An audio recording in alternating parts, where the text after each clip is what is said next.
When we talk about time, most people underestimate just how fragile and non-renewable it is. Money, in some form, can always be earned back.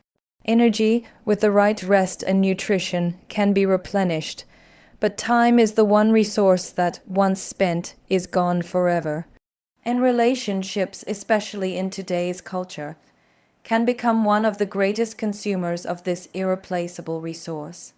Think about the early stages of any relationship, the constant texting, late night phone calls, the endless back and forth just to maintain connection. What might begin as exciting quickly becomes a routine that eats into hours of the day. Hours that could have been invested in developing skills, building a business, reading, working out, or simply being still and present with your own thoughts. We tell ourselves it's harmless, but if you add it up, weeks, months, even years of valuable time are surrendered to repetitive conversations and emotional check-ins that rarely move your life forward. Psychology tells us that humans are wired to seek connection and belonging, and there's nothing inherently wrong with that. But when connection becomes dependency, when two people demand constant reassurance from each other, it turns into a cycle of distraction.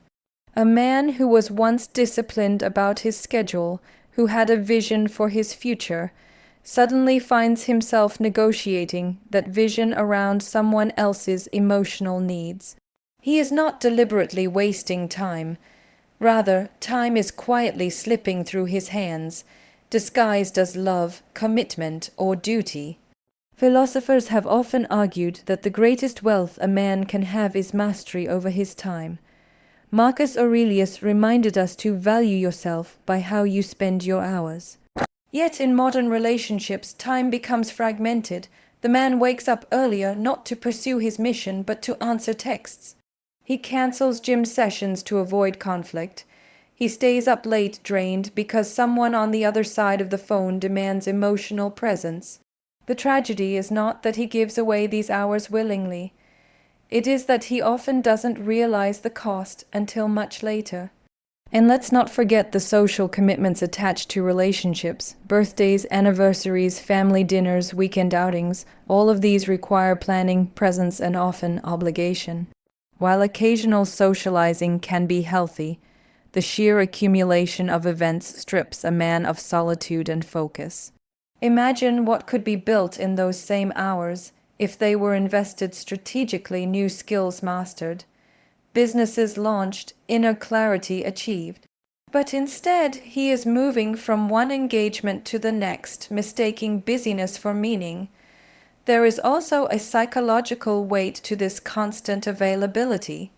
In a world that already distracts us with endless notifications, a relationship doubles the pressure to be on call. That means a man is rarely fully present in his work, his studies, or even his own rest. Every moment carries the possibility of interruption. Over time, this erodes the deep focus required for mastery. You cannot build greatness in scattered fragments of time. You need long, uninterrupted stretches of concentration, something that is increasingly rare in relationships that demand daily, hourly, constant attention. Now, some might argue that love itself is worth the time, that relationships are investments, not costs. And yes, in an ideal sense, when two people uplift each other, time spent together can be enriching. But let's be honest, most relationships are not structured that way. They are often driven by insecurity, by the need to fill silence, by fear of loneliness. And when that is the foundation, the relationship ceases to be a partnership, and instead becomes a time sink. What should feel like nourishment becomes a slow drain. The hidden danger here is the normalization of it all. Society romanticizes the idea that giving someone your time is the ultimate proof of love. Yet, what if the highest form of love is actually respecting each other's time? Allowing space for growth, for ambition, for solitude. Instead, men are guilted into believing that prioritizing their mission is selfish, when in fact it is the very opposite. A man who is aligned with his purpose brings more to the relationship than one who sacrifices his purpose for endless, meaningless time together. Every hour you spend is a seed. You can plant it in fertile soil that will grow into mastery, wealth, health, and inner strength, or you can scatter it on barren ground where it produces nothing. Relationships, when mismanaged, are the barren ground of time. They give the illusion of connection while quietly stealing the very resource that could elevate your life. So I want you to pause and reflect. If today was your last day, would you be content knowing that you spent most of it in repetitive conversations, arguments, or obligations? Or would you wish you had taken those hours and built something lasting, something truly yours? The answer to that question reveals the true cost of time surrendered to relationships. Time is the currency of your life. Spend it with precision, spend it on your purpose, because once it is gone, no amount of love, no amount of regret, no amount of apology will bring it back. High voltage closing statement for this segment. Guard your time as if your life depends on it, because it does. Here's the expanded 750 word segment for key point 2: financial pressure money with wings, written in the same authoritative yet conversational style, keeping it aligned with the flow of your speech. When we shift from time to money, the conversation becomes even more uncomfortable. Because while time is subtle in how it slips away, money often leaves in a way that feels visible, heavy, and unavoidable. And yet, most men still underestimate just how much of their financial energy is consumed by relationships. In the modern world, relationships have become entangled with consumer culture. Love itself is no longer measured by loyalty, depth, or alignment of values, but by how much one is willing to spend. The dinner dates, the gifts, the surprise trips, the endless small gestures that slowly add up into a significant drain on resources. What began as simple companionship gradually transforms into an unspoken contract. The man must constantly invest financially to prove his worth. Now, I am not speaking against generosity. Giving, when it comes from abundance, can be beautiful, but what is happening today is different. It is transactional. Many men are unconsciously trained to equate financial sacrifice with emotional validation. And the more they give, the more is expected. It becomes a cycle where affection is purchased, not earned, and where financial stability is compromised under the guise of romance. Psychologically, this creates a dangerous imbalance. A man's sense of self-worth starts to attach itself to his ability to provide materially, even when it comes at the expense of his own security. He is not simply buying a dinner, he is buying approval. He is not just paying for an outing, he is paying for peace in the relationship. Over time, this conditions him into a mindset where love is never free. It must always be subsidized. And here lies the deeper philosophical tragedy. Money is not just paper, not just currency. It is condensed time and energy. Every dollar represents hours of labor, mental effort, and emotional strain. So when a man spends recklessly in a relationship that demands constant proof of his devotion, he is not just spending money, he is spending fragments of his very life. The dinners, the vacations, the lifestyle maintenance, they are not free tokens of love. They are pieces of his existence, exchanged for fleeting moments of validation. The financial drain also extends beyond the visible costs. There are hidden expenses, fuel for constant outings, wardrobe upgrades to look the part, gadgets and luxuries to impress, and the constant pressure to keep up with societal standards of romance.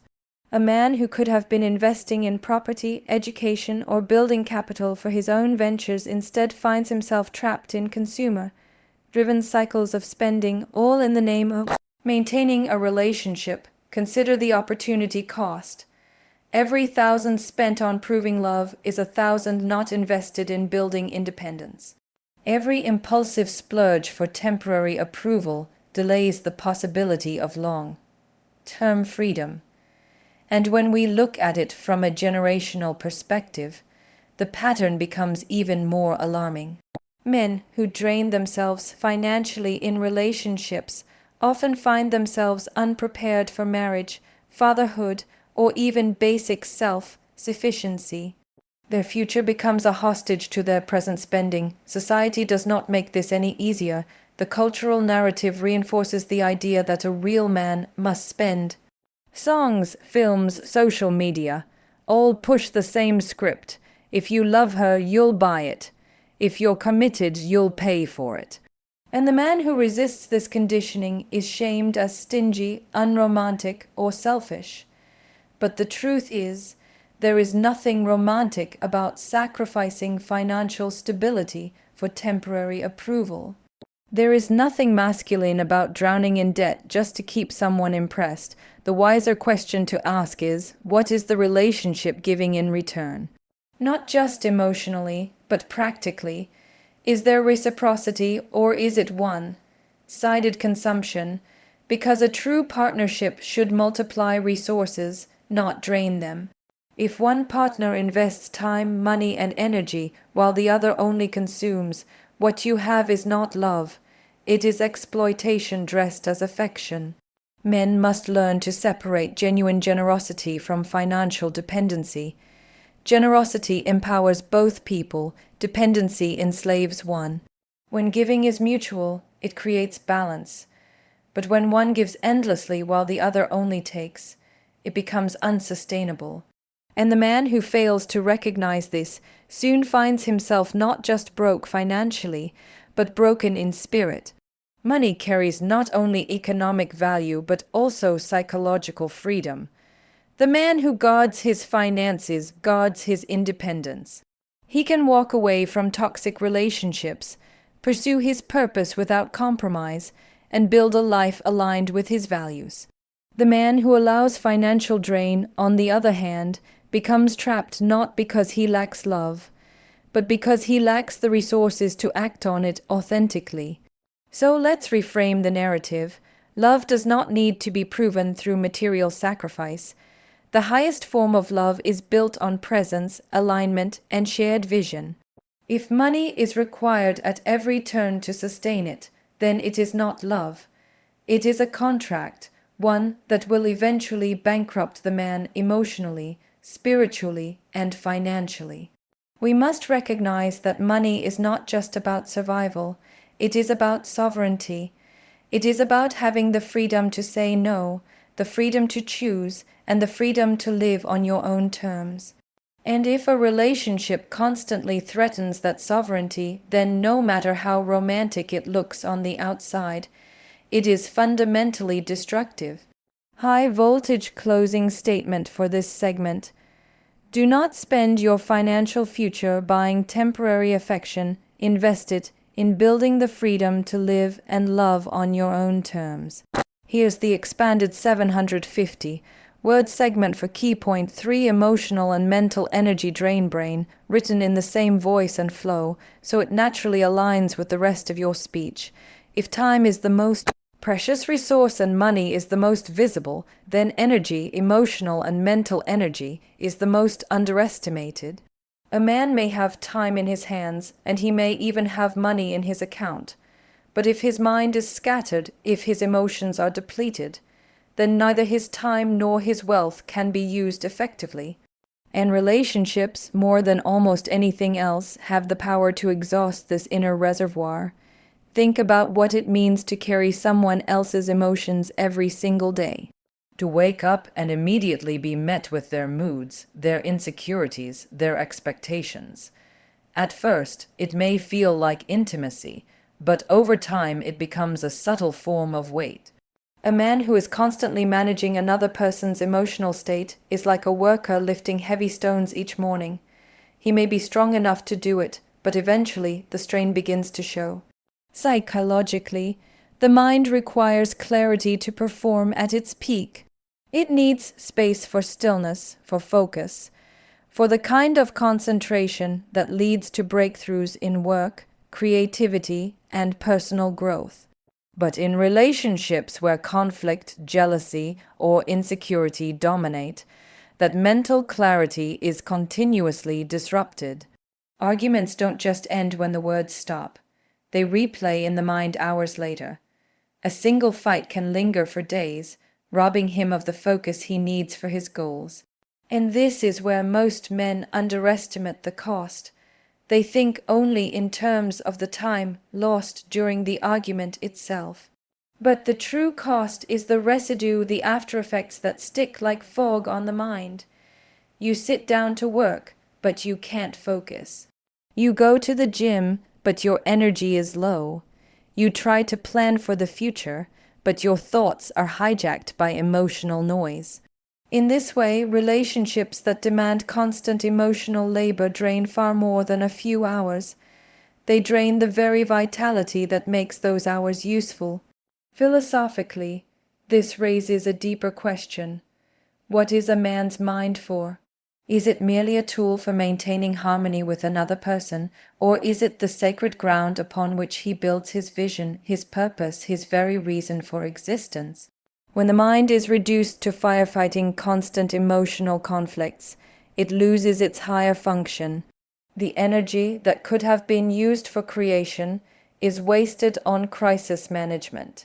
This is why so many men feel exhausted, not because they work too much, but because they feel too much for the wrong things. They are not tired from chasing their dreams. They are tired from constantly soothing, explaining, justifying, apologizing. And here is the tragic irony. Many of these emotional battles are not even rooted in reality. They are born from insecurity, from projection, from wounds carried into the relationship long before it began. Yet the man still pays the price. There is also the mental drain of role confusion. Modern culture has blurred the lines between love and therapy. Men are expected to act as providers, protectors, and increasingly, as emotional healers.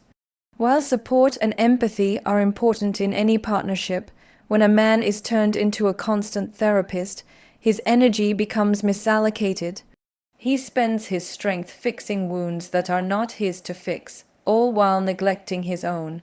And let's be clear, this isn't about avoiding emotional responsibility. It's about balance. A healthy relationship should restore energy, not drain it. It should provide a space where both partners feel lighter, more empowered, more capable of facing life. But when a relationship becomes a battlefield of emotions, it turns into a black hole that consumes vitality, leaving the man weakened in every area of life. The danger lies in how invisible this drain can be. Unlike financial strain, which shows up in bank accounts or time loss, which shows up on the calendar, emotional and mental exhaustion creeps in quietly. The man may not even realize how drained he is until he notices his ambition fading, his creativity declining, his patience wearing thin. The fire that once drove him begins to dim, not because he has lost it, but because it has been suffocated under emotional smoke. The wise man must protect his energy the way a warrior protects his sword.